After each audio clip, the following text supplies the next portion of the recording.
আসসালামু আলাইকুম বন্ধুরা, চলে আসলাম নতুন একটি ভিডিওতে। ভিডিওর শুরুতেই জানিয়ে রাখি ভিডিওটি সম্পূর্ণ একটু অপ্রাসঙ্গিক এবং প্রাসঙ্গিকের বাইরে, কারণ আমি সচরাচর যে ভিডিও করি সেই ভিডিওর বাইরের ভিডিও। আজকে ভিডিওটা হচ্ছে বাংলাদেশের ক্রিকেট নিয়ে, কারণ আমি একজন বাংলাদেশের ক্রিকেট ভক্ত। সেই জায়গা থেকে আপনাদের মাঝে কিছু কথা তুলে ধরতে চাই। আমি শুরুতেই আমাদের সব থেকে কিছু কিছু লিজেন্ড ক্রিকেটাররা রয়েছে যাদের মন্তব্য আজকে আপনাদের সামনে তুলে ধরছি। মিরাজ কেন ওপরে, ব্যাটাররা রশিদকে না বুঝে এলোমেলো করেছে, এই মন্তব্য করেছেন বাংলাদেশ ক্রিকেটের সব থেকে কনিষ্ঠ সেঞ্চুরিয়ান মোহাম্মদ আশরাফুল। এবং আমাদের নাজমুল আবেদিন ফাহিম তিনি বলেছেন, এমন খেলার কোনো অজুহাত নেই, দায় ক্রিকেটারদের নিতে হবে।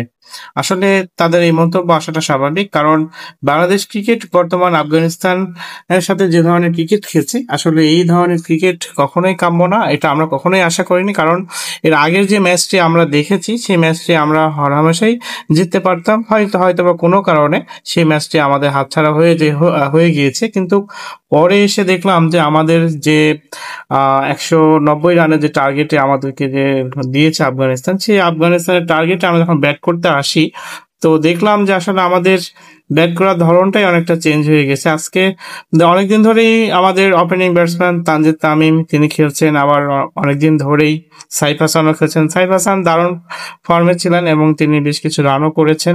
আমি তানজিদ তামিমের কথা বলি, তার ধারাবাহিকতা একদমই নেই বললেই চলে। মানে আমি তার খেলার ধরন দেখে মনে হয় আমার কাছে যে আসলে সে এই কেমন ক্রিকেট খেলছে। দীর্ঘদিন ধরে সে প্র্যাকটিস করছে, বিভিন্ন লিগে খেলছে, অনেকদিন ধরে জাতীয় দলে আছে, তারপরও যেভাবে ব্যাট চালাচ্ছে মনে হচ্ছে যে সে ক্রিকেট খেলাটাই এখনো হয়তো বা বুঝে উঠতে পারেনি।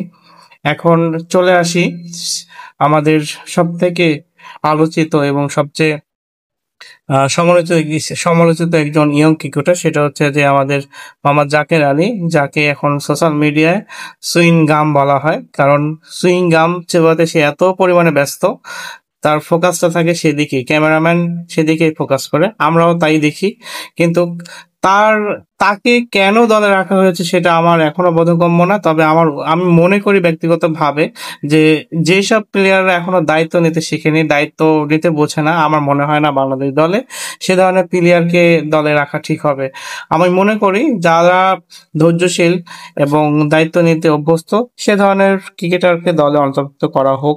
আমি বাংলাদেশ ক্রিকেট বোর্ডকে, বাংলাদেশ ক্রিকেট বোর্ডের প্রেসিডেন্টকে আমি সরাসরি রিকোয়েস্ট করছি এই ভিডিও বার্তার মাধ্যমে যে আপনারা যতটুকু সম্ভব, অনেক ক্রিকেটাররাই আপনারা আপনাদের নলেজে বা আপনাদের নজরে থাকে, সেই সব ক্রিকেটারদের আপনি উপরে নিয়ে আসেন, জাতীয় দলে নিয়ে আসেন এবং নিয়ে এসে